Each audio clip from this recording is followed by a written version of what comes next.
Hello friends, my name is Anne-Marie and today is a great day to learn something new. So let's do that together. My name is Gabe. We're so glad that you are joining us here for our new lesson right here on Studio Classroom. We have a very interesting book review to look at together today. We are looking at a book called Who Moved My Cheese?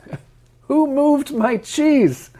You know, a few years ago, this book was being passed around the office here at Studio Classroom, and I never got a chance to read it. Oh, well, now's your chance. You know what, Anne-Marie? I took a chance to listen to the audiobook recently because we were going to be teaching about this lesson, and I'm really glad I did.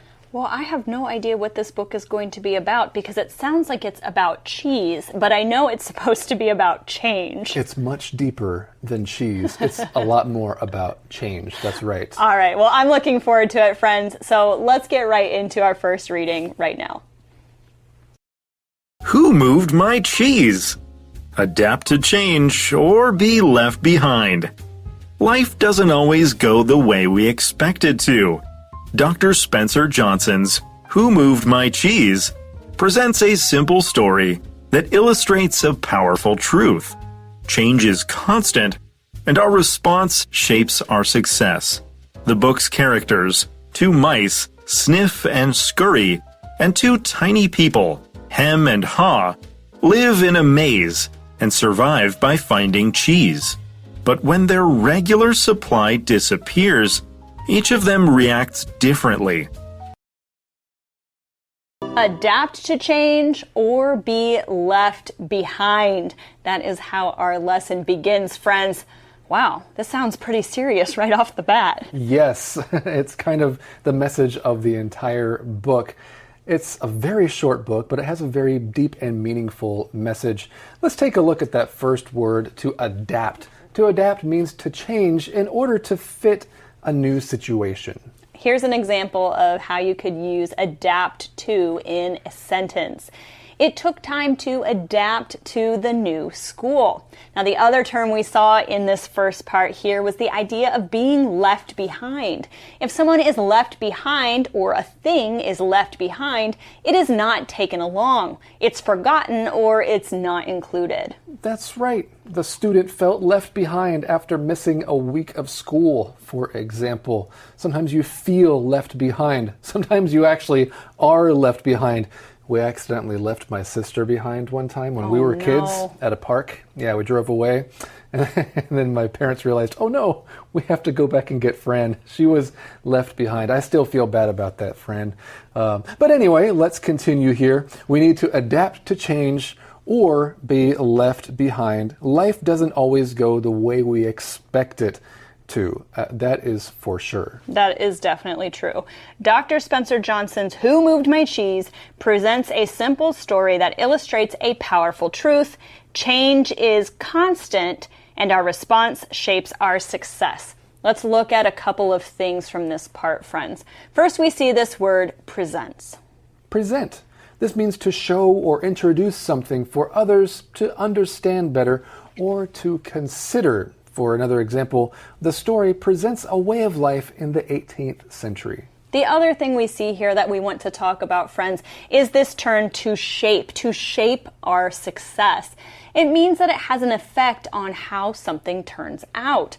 For example, our environment shapes how we think and act. Well, I've heard this phrase before that the only thing consistent in life is change. This saying that things, happen or changing all around us all the time, and really there's nothing that's consistent except for the fact that things are always changing. I think that is very true. Now, we find out about the characters in this book. The book's characters, two mice, Sniff and Scurry, and two tiny people, Hem and Haw, live in a maze and survive by finding cheese. Yeah, you like that idea?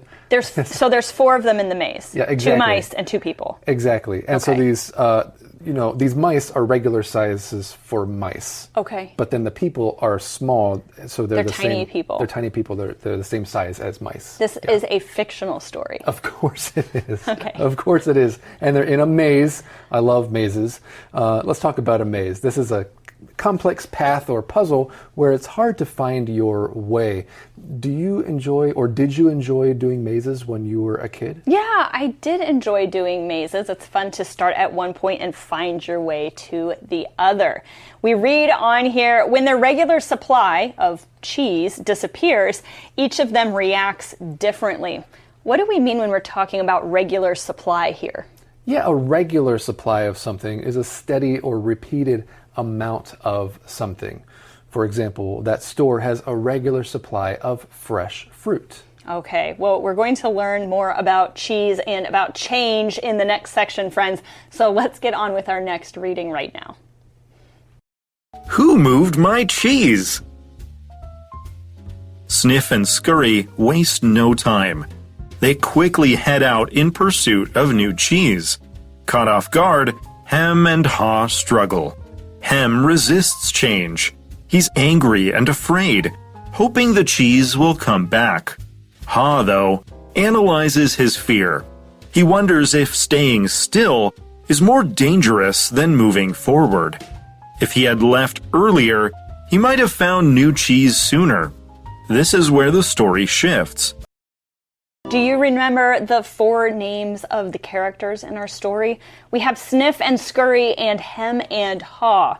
Sniff and Scurry are the mice. We read here, Sniff and Scurry waste no time. They quickly head out in pursuit of new cheese. Let's take a look at that phrase, to head out. This means to leave and start going somewhere. We'll head out after lunch to catch the train. You could simply say, hey, I'm heading out now. We'll see you later, or I'll see you later. So these mice quickly head out in pursuit of new cheese. Pursuit is the act of trying to get or to do something. Here's an example of how you could use pursuit in a sentence.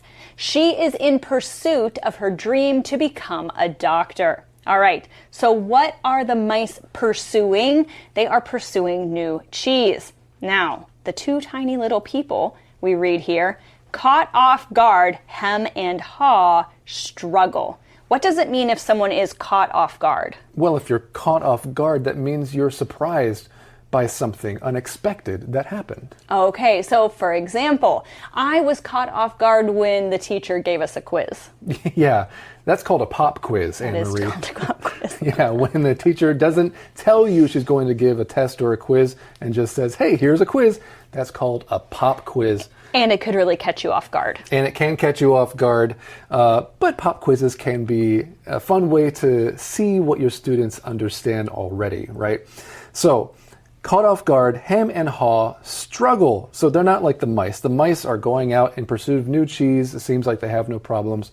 But these 2 people, these tiny people, struggle. It's difficult for them. Hem resists change. He is angry and afraid, hoping the cheese will just come back. Haw, though, analyzes his fear. Okay, so we see this word analyze, friends. This is to look at something carefully to understand it better. That's right. For example, scientists will analyze things. The scientist analyzes the data from the experiment. So, Hem and Haw are a little bit different, even though they are both tiny people. Hem resists the change, but Haw is beginning to think about things in an important way. He wonders if staying still is more dangerous than moving forward. This is a very important idea in life. Sometimes it's comfortable to stay where you are, and maybe things are good for you at the moment, but if you resist change and you don't move forward, it could be dangerous in the future. It's a good point. We read here, if he had left earlier, he might have found new cheese sooner. This is where the story shifts. All right, we see this word shifts, and this means that something is moving or changing. It's going from one place or idea to a completely different one. That's right. We could use that word shift to talk about other things as well. The wind shifts direction in the afternoon. Can you think of another way to use the word shift? So this is where the story shifts, And how does the story continue? What is cheese a symbol for? We're going to have to find out in the next part of our lesson. But right now it's time for today's Info Cloud. Who moved my cheese? The cheese is a symbol for anything people want, a job, a relationship, or success. Johnson uses this parable to explore how people often cling to the past, even when it no longer serves them. Those who succeed are usually those willing to move on. Ha eventually learns that letting go of fear is the first step toward growth. What is the cheese in this story? Well, we find out here in the lesson, friends. The cheese is a symbol for anything people want. A job, a relationship, or success. Now, if something is a symbol for something else, it's used to show that something represents another thing. That's right. For example, there are many famous symbols around the world. The Statue of Liberty is kind of a symbol for freedom or liberty. The dove is often a symbol for peace. And of course, here in our lesson, cheese isn't actually just talking about cheese. It is a symbol for things that people want. And here are just a few examples, right? A job or relationship or success. It makes the title of the book kind of funny to me now, because if cheese stands for a job or relationship or success, who moved my cheese? Exactly. Who moved my job? Yeah. Yeah. Where's my job? Where's this relationship? How come it's not the same as it used to be? You know? And so things change in life. And just like someone moved the cheese from these people's room or the position where it was, now these people have to deal with other changes in life. Or at least it gets us to think about other changes, more meaningful changes in life. It sure does. Let's read on here to understand this more. Johnson uses this parable to explore how people often cling to the past even when it no longer serves them. There are so many great things to look at in this sentence, friends. First, let's look at that word parable. This is a short story that teaches a moral or a lesson. That's right. The teacher shared a parable about kindness and sharing. There are a lot of stories, I believe, that could be considered parables, famous stories like the Three Little Pigs or like the Tortoise and the Hare. Some people consider those parables as well because of the kinds of morals or lessons they teach. Exactly. All right, now we see also here in this sentence that they are clinging to the past. This means to hold on tightly and not let go. The idea here is that you're holding something so tight, nobody can take it away from you. That's right. What kinds of things in life are you clinging to? I think it's natural to cling to certain things in life. If you have a really close friendship with somebody, you want to cling to that relationship, right? So it's a very natural thing, but sometimes we cling too tightly to things when really we should maybe have more of an open hand just in case. This can refer to physical things or things like friendships or jobs as well, friends. Okay, so we see here now that they cling on to things even when it no longer serves them. What does it mean if something serves you? This is a great usage of this phrase. This means it is helpful or useful for somebody. For example, a healthy diet serves them well during sports training. Okay, we read on here. Those who succeed are usually those willing to move on. Move on from what? The things from the past that aren't serving them anymore. Ha, remember our little person from the maze, he eventually learns that letting go of fear is the first step toward growth. Well, let's take a look at that phrase, to let go of something. This is kind of the opposite of clinging to something, right? And it might make you think of that famous song from Frozen, Let It Go, because this is the idea of releasing or stopping your hold on something physically or emotionally. That's right. Here's an example of how you could use this phrase, letting go of, in a sentence. Letting go of past mistakes can help you move forward. Okay, so Hall learned an important lesson again, and that is that letting go of fear is the first step toward growth. He learns a lot of other lessons along the way, and we're going to learn about some of those in the next part of our lesson here. However, right now it is time for today's fun fact. Well, friends, we finished the first part of this article all about change and this parable that uses several characters to teach us a lesson.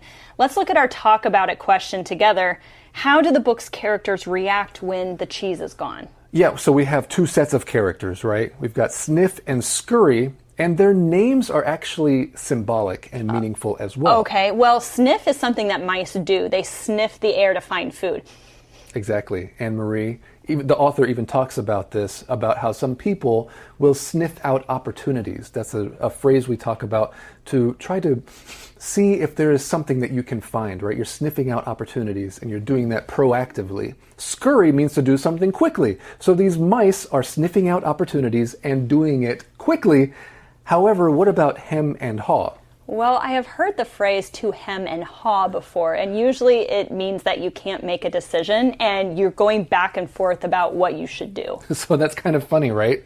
That these two humans, these tiny people, are just hemming and hawing and maybe even making excuses. Hem is fully resistant, whereas Haw begins to kind of analyze the situation and analyze his own fear. There is more to learn from this lesson. It is kind of interesting. It certainly is. Make sure you come back and join us tomorrow. But that's all the time we have for today, friends. My name is Anne-Marie. And my name is Gabe. We will see you tomorrow right here on Studio Classroom.